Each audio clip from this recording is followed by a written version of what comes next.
Good evening, everybody. Thanks for coming to our Groton Community Conversations. For those of you that don't know me, I'm John Reiner from the Office of Planning and Development Services. Everybody hear me okay? So we've been doing these community conversations for over a year now. Just a couple logistical things, bathrooms through the back, emergency exits. There's lots of exit signs if people need to leave. So just some of the logistics there.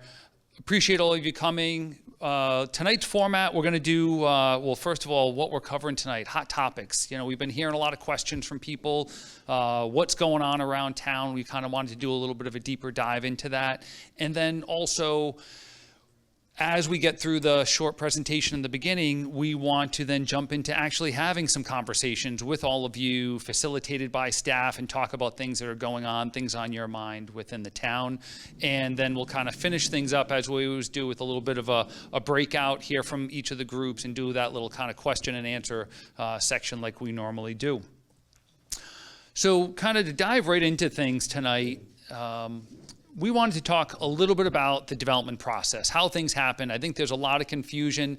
We try to talk about this at a lot of our meetings, and I think there's still some levels of confusion of when the town actually gets involved in the process versus all the things that happen first or behind the scenes that we at the town level have very little involvement with.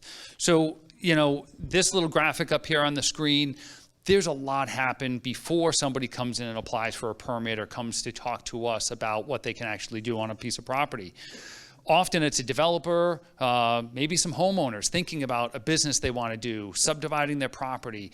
There's this idea that trickles around in somebody's head, and then they start doing a little bit of, you know, market research, thinking about what could happen on their land. And as that starts to form and gel in their head, they start moving forward with that permitting process. So again, whether that's a building permit, a planning and zoning process, that falls into that process. But there's a lot of time, effort, and research and money that people are spending before they come and talk to us. And all construction in town requires a building permit. So a lot of times, whether you want to put an addition on your house, a shed, that requires a building permit, and we have to check that to see if those uses are even allowed. New development, new construction or redevelopment of properties around town, people come in to talk to us about potential uses, and then that's when we inform them, those developers or local small business owners or soon-to-be small business owners, about what that process is and how we take them through usually the planning and zoning process. Sometimes they might also need approval from Inland Wetlands or Historic District Commission. And at any of these phases, the town and the commissions are either denying or approving these projects based upon existing regulations in a very objective manner. It's not something that we just say, hey, do we want this? No, we don't want that use. There has to be standards, and that's what our regulations in town kind of lay the groundwork for. One of the things we've been hearing a lot about is gas stations, car washes, certain restaurants. Don't we have enough of those? We actually can't limit the amount of any particular use in town if it's allowed in a zoning district. The U.S. Supreme Court told us so we got to listen to them, and that's kind of how things fall. And why do we get certain things in certain areas of town? Well, the zoning dictates it, but where did the zoning ideas come from? You've been hearing us talk about Groton 2035, our plan of conservation and development. That's really what sets the framework for those ideas. What should go where, and who's at the very top of that process for giving us that information? It's all of you. It's the people within Groton. The feedback, the communication. I know we've just been really harping on taking these surveys, getting involved. We want to hear more from you because we often don't hear from enough people as we're putting together these long-range plans that then set the basis for everything that is or is not allowed within our zoning. As I was saying, going through each of these stages, again, I want to make sure people understand where our staff, where the Planning and Zoning Commission gets involved, that kind of applying for permits, the business idea, market research, all that happens before us. Sometimes people will buy the property or they already own the property, but if a developer is looking at something on a larger scale, often they start here, go here, they come talk to us. Once they get all their approvals in place, then they might actually close on the property. And that process can take them, you know, depending on the scale of the project, that might take them a couple of years just to get when they have ownership of the property and the ability to then go and build it. then they have to go build it, which is a whole nother level that I think many of us forget about the complexity of these projects. And then from there, the business or the apartment or whatever it is opens. Kind of that role of the town. Again, not to overemphasize this, but our Planning and Zoning Commission is the group that has really the authority, the power to approve and or deny the applications that come before us. And how do they do it? They do it consistent with our planning, our plan of conservation and development. From if somebody comes in with an idea that's not necessarily allowed in our zoning regulations, if they want to change the zoning, it has to be consistent with that plan of conservation and development. If it's something that's allowed within the zoning, then they go through a developer, homeowner, goes through that zoning process consistent with our zoning regulations. But again, who adopts the zoning regulations? Planning and Zoning Commission. It's something that's crafted over years of time. We're often trying to make changes to that, tweak those, looking at what works. Are we getting the things that we want in town built, or are we not getting the things in town that we want built?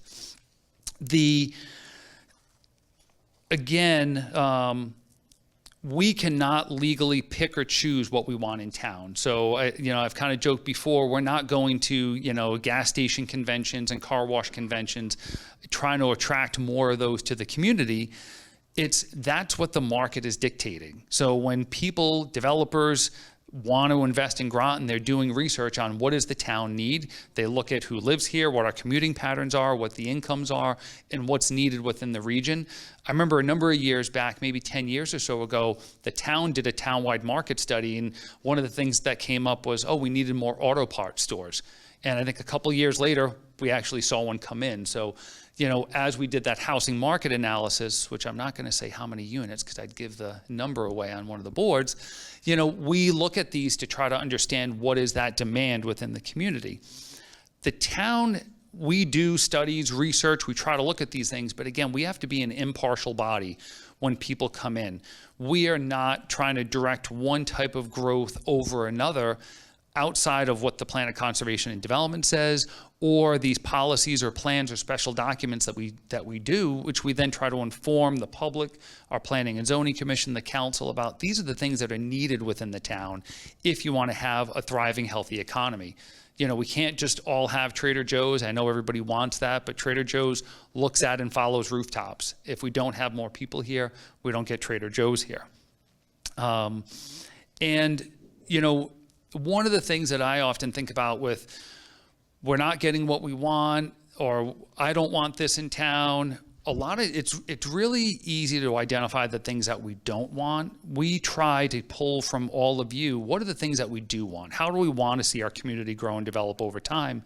And if we're not getting those things, how do we incentivize it? Through changes in our zoning, through different incentives. We've done a lot of work on our zoning regs the last few years, and there's some things that we thought that would be great to get in, and we haven't seen people taking advantage of those. So that's some of the stuff that we, staff and the Planning and Zoning Commission, can only allow people to do or entice through the zoning regulations or some of these other processes.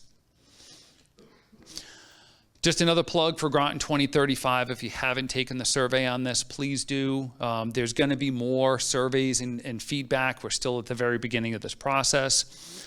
And, again, just to kind of really hammer some of this stuff home, the things we do not control around here are, we don't dictate what the price of housing is, how many housing units are needed.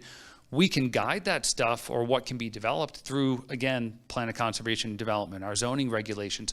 But the market dictates what's happening. When I first started working here about 10 years ago, EB wasn't doing much of a ramp up. Housing market was pretty, stable, I think, from what a lot of people thought. And then you started seeing the ramp up of EB, the impacts of COVID, and people recognizing what a great place Groton is. And I think we saw that there was really a built up demand that wasn't being met. And that's why we're seeing such demand for housing. We can't dictate the types of housing that people have built other than through our regulations. And what are the town's evolving needs? Again, that's all driven by age of our population, income, a lot of those factors outside of our control. What we can do, Plan of Conservation and Development, which you all help us do, adopting those zoning regulations, adopting plans, our housing plan, our economic development strategy, our housing market analysis. A lot of those are what we often refer to as, economic development infrastructure.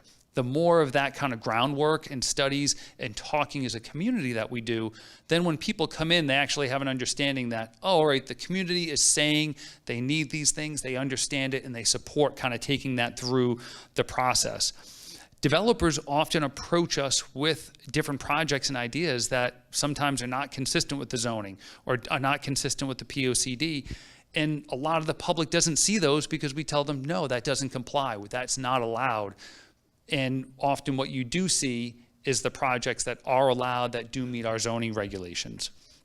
An example that I often try to think about is if somebody wants to build a shed next to their house. And all right, they go and get a building permit for it. They put up that shed. And as they're constructing it, their neighbor comes out and says, I can't believe you built that shed there. That's too close. Well, that met the zoning regulations. It met that setback of 10 feet. If you as a neighbor didn't like your neighbor putting that shed 10 feet closer, well, you should have been getting involved in the adoption of the zoning regulations or in the adoption of the plan of conservation and development.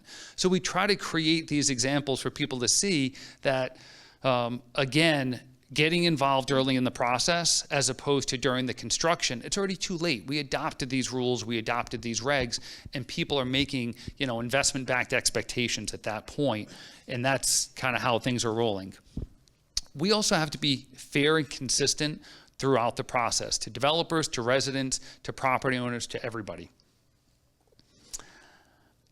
As you see projects coming through, some other things that we want you to think about, because we hear the good, the bad, the ugly of things that are happening in town. And again, kind of that impartial, where are these things going? Where's this stuff coming from? We might not all want this type of particular development, but is that development generating revenue for the town? Is that doing something with those rundown properties? In the example of a car wash actually uses less water in their facility than you would at home if you were washing your car. Where all the pollutants go if you're washing your car at home, it's going in the storm drain, it's going down eventually into a stream or a wetland. At a car wash, it's all being taken care of, the water's being recycled, it's being reused. It's actually a lot more efficient. I'm not saying we need a ton more car washes, but just as that an example, it is something that there was a market need for it, developers saw it, they wanted to take that forward. Also, some of these sites that we're looking at, redevelopment happening, some of these older sites might not have had a lot of the environmental standards that we now require today. So, for example, the car wash that's being built on Route 1 where Northern Lights used to be, that site didn't have modern standards for stormwater runoff. A lot of the water that was built that hit that as rainwater before would just roll off and maybe eventually hit, a storm drain on Route 1, but a lot more of the pollutant load of that was ending up in our rivers and streams. Under new construction, you're going to see a lot of that updated to our new rules, our new requirements, and you'll start to see things get cleaned up. And also, again, why gas stations? Why car washes? Developers are doing research. The market reality is 82% of our workforce are commuters. So we're seeing a lot more development consistent with those patterns.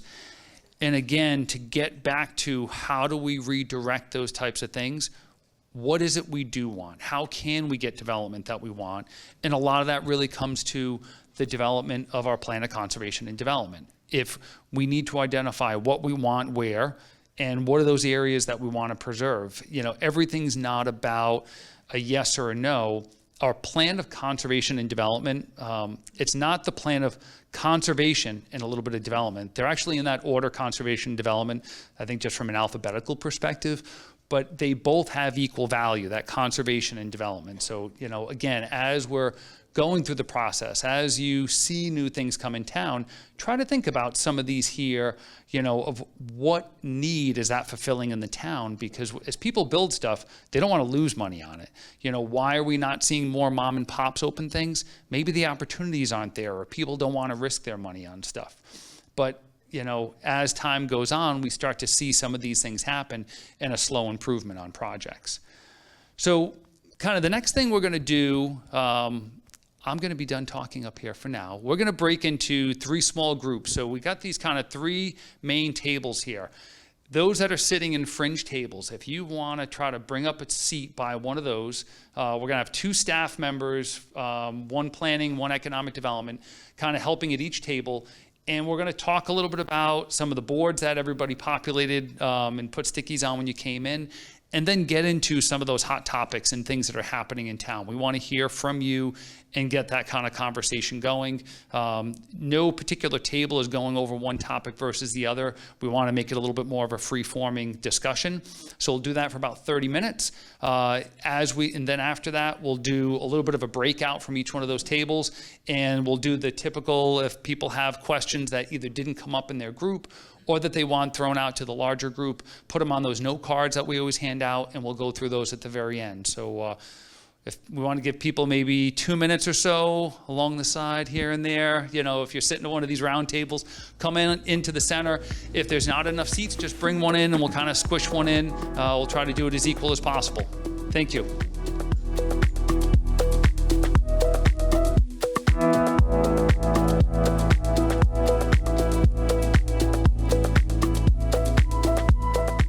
All right, everybody, so we're going to kind of wrap things up and do a quick little recap, maybe from each of the tables here. So I hope everybody had some good conversations at their table. So I don't know if you folks here want to give a quick wrap up of some of the things going on at your table. Great. Hi, everybody. All right, so we talked briefly, we had a great discussion, lots of topics, but in particular, we touched on the importance of different types of units for housing, because there's a lot of different need out there. We talked about the importance of working together, so our development and conservation groups and interests can collaborate and figure out how development can be utilized to help environmental concerns, and we can all really improve regulations and work together while also addressing important needs like housing. We talked our 6,500 units and who really needs them. Is it EB? Is it working families? Is it folks that want to live here that commute? And then finally, we also talked about how to attract apartments and properties that we own versus zoning and how we can make those things happen. And finally, we had a really great description on how the POCD works and really what we want to look like as a town in our future and as a guiding document while the rest of our regulations catch up to that guiding document once it's in place. So it was a great conversation. Thank you so much for participating. All right, we're going to hand it over to Bryce now. All right. We had a pretty fruitful discussion overall. A lot of our discussion seemed to focus around the commuting patterns. I think we were talking a lot about how we stack up against other communities, specific, in commuting, out commuting, a lot of interest around remote work and how that's impacting housing availability. Talked a lot about what we want to see specific to housing. So I think there was interest in figuring out, how do we get to some of those middle density housing types that are around, where these housing types kind of fit with regards to that demand. I think a really interesting discussion was our discussion around town centers and trying to figure out how we bring the community together and maybe craft regulations or look at our development to bring the community together where we don't really have an established town center now. How can we make something like that happen or something similar to that happen? And I just think there was a lot of discussion on kind of what we want to see and what kind of housing and how that housing can best serve Groton, regardless of whether they're in the city or in Mystic or in Pequannock. Kind of meeting all those different residents' needs. Yeah. All right, thanks, Bryce. And if anybody has cards for questions, hand them to the staff member that's at your table, and I'll collect them and try to quickly go through the questions at the end. And last. Yeah. So we had conversation right in line with some of the themes that have been mentioned. Something that we talked about a lot. As it relates to the housing market and the need for more units was that there's also a disconnect between the cost of new units for people who are young in our workforce and people who might be older and looking to downsize that there's this gap between what people can actually afford relative to what is being built. We talked a lot about zoning and the different where zoning codes and regulations have been changed and where they can still be changed so that there is still more housing, and why aren't we seeing some of the changes or some of the developments that, according to the data, need to occur in areas that zoning regs have been changed even in recent years, which kind of led us into some conversation about working with property owners and developers around, how can we incentivize them, or what is holding them back from creating what's needed here in town. All right, thanks. So we did get a few questions from folks, and we'll do our best to kind of rip through these and get everybody out of here on time. I think this might have been more a comment. Consider extended stay units and boarding homes, non-family sharing, reduced parking lots. Okay. What's happening at the former Pizza Hut?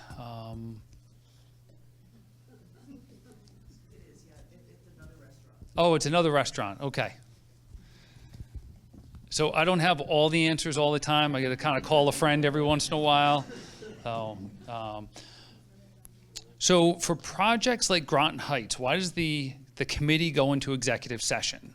Great question. We get that a lot of, why does the town talk about things, in closed session, whether it's our public property review committee or the town council. There's a number of reasons why, but really a lot of it is based on, kind of certain information should be kept confidential at certain stages in the game. So that might be what a developer is interested in from like their particular market studies. There are other times where, frankly, we want to negotiate the best that we can for the town. And all of the things that we do that the town council does in executive session or the public property review committee, eventually those decisions or those things that they talk about, the end decision is made in a public session. Oh, thanks, Steve. And, for example, like with the public property review committee, which our next talk we do will be about the whole public process of excess property. That is made up of 4 elected officials and 3 appointed officials, and their recommendation goes to the council. The council talks about it initially in executive session, and when they decide they want to go in a direction, there's actually going to be a public hearing before the council actually makes a decision on the matter. It also then goes to the RTM for them to have some feedback in. So even though things are done in closed session on some of these issues, it's at a point in time where there's negotiation, there's things happening to try to get that best deal. A good comparison would be if I'm selling my house and the 5 of you are all bidding on it, I don't want these 5 people to all know what each other is bidding. I want to get the best deal for my house. So I want closed deals from all of them so then we can get that best, end product of what it is for the town. Why don't we attract businesses that offer things to do for families like axe throwing and pottery paint? We're trying real hard. So, family activities.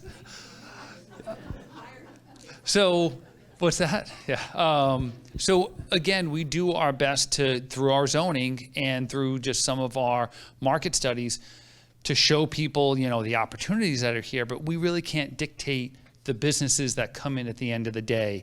As developers and others look at our demographics, size of households, age of households, incomes, the amount of households, new construction, that's what's going to drive a lot of what we see happening here. With the additional housing on the former Sealy School and car washes, is there a threat to draining the reservoir?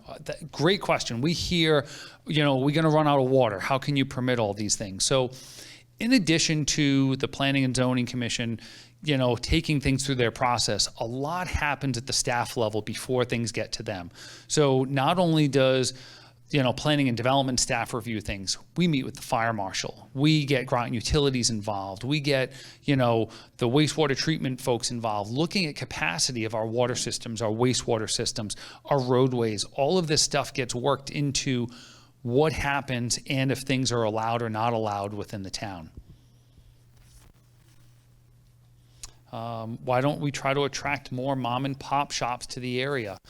Kind of that same thing. I think at this table we're talking a little bit about accessory apartments and why aren't we seeing more of them? Well, the prices on those might be $150,000, $200,000.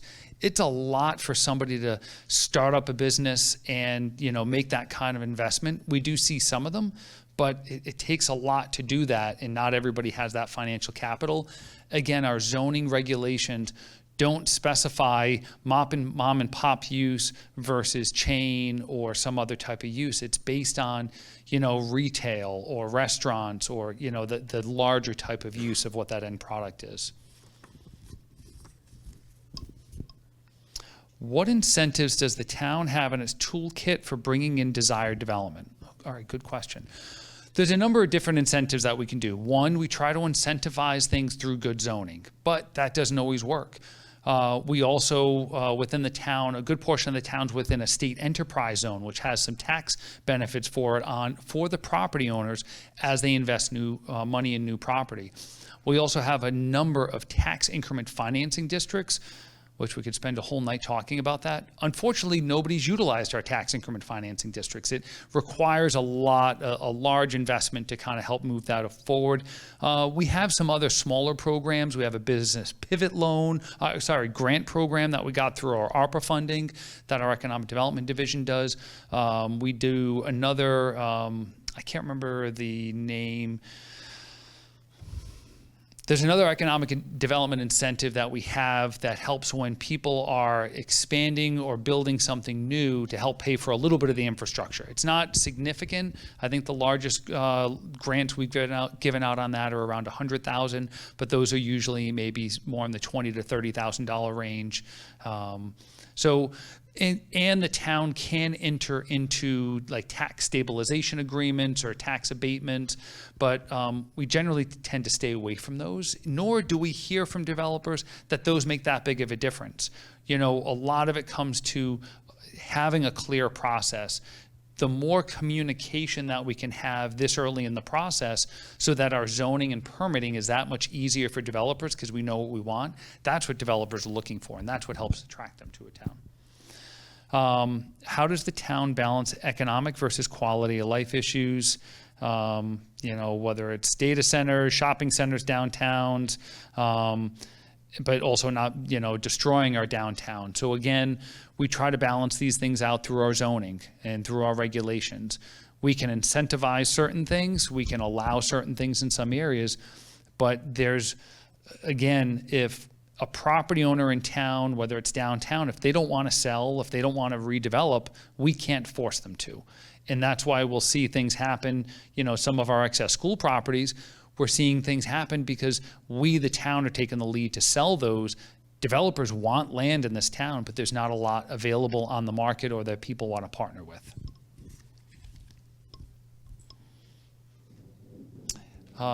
Given single-family homes as a net negative financial impact to the town, what tax incentives can the town offer to encourage affordable housing?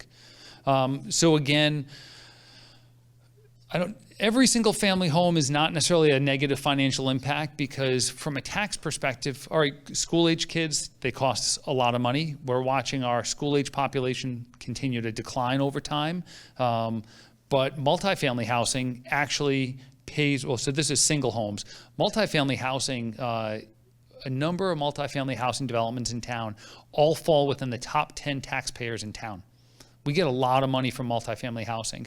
So Triton Square, the old Sealy School, when that's fully constructed, we'll be paying the town well over $1 million a year in taxes. The majority of the units there, studios and 1 bedroom, some 2 bedrooms. We're not going to see a lot of school-age children out of that. So that's going to be a really net positive for the town. Things that we can do to encourage more affordable housing. Well, honestly, the more housing we have, the more we're going to see some stabilization of the market. I think a lot of what we heard complaints from people, it's not that we necessarily need more deed-restricted affordable housing. People just need housing that's affordable to them, so they're not getting pushed out of where they live now if they rent, or if somebody passes on, that the kids don't have to sell it because, wow, look at all this money we can make, or I can't afford to live there. A lot of it gets into, if we have more housing, we'll see prices starting to stabilize. And all right, what level of housing development will allow for more functional public transportation? That's one we get into a lot when we deal with kind of looking at the whole transportation infrastructure. We need to have density in order for public transportation to work. You need, the same with sidewalks, with bike paths. The more people that are around an area, the more people are contributing to the construction of that public transportation, whether it's, bus lines, whether it's rail, whether it's bike paths or it's sidewalks. I feel like there is a magic number, but it also of density per acre. And right now we have density within the town, within the city, but it's also dispersed out in a lot of areas. We have some public transportation. We have a lot of carpooling that happens around, EB and things like that, but I think we certainly need more. All right, let's see. In terms of recent Groton market assessments, features, et cetera, that developers review, is there an updated post-COVID version that reflects the current state of our community and opportunities? So the market analysis that we talk about, so let's see the need of that 6,500 housing units. So we did a market study back in 2001, and I think the total housing demand that was analyzed then or stated was around 4,500 units.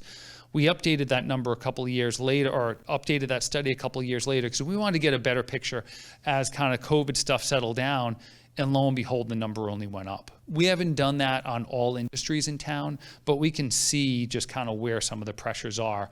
I think we're hopefully good on gas stations and car washes for a little while, but we'll see how many more gyms we get. But I do think as we see more housing coming in, some of these apartments, we're seeing some more applications that are going to be on the horizon soon. We'll start to see some other services, and I think some of that retail that a lot of people want to see kind of come in and turnover happen. So I think that's it that I have. Oh, we got one more question over here. Okay. All right. Well, Maggie's involved in some watershed stuff, so if you're interested in that, feel free to chat with her at the end. So thanks everybody for coming. That's it. Can I just say what it's about? Okay, so the Alliance for the Mystic River Watershed is engaging in the development of a watershed resilience action plan. In order to do that, we need to talk to people about what they're experiencing with flooding and heat. We're studying in the Groton area, we're studying from Mid-Lost Brook up to the northern end of where the boundary is. It actually goes all the way to the north end of Lambert Hill. But it looks like almost half the people who are here live in the Mystic River Watershed, so please, you're invited. If you want to participate in that, let me know. All right, cool. All right, thanks. Sorry I didn't do that justice, Maggie. Thank you. Yeah. I appreciate the time. All right, thanks everybody for coming tonight. Really appreciate all of you spending some time with us. So Clayton's got some of the cards if you haven't taken the survey, or if you can hand them out to friends, family, neighbors, people that you get into political arguments with, whatever it is. Please, we need more people engaged and involved, and we appreciate all your efforts. So have a good night, everybody.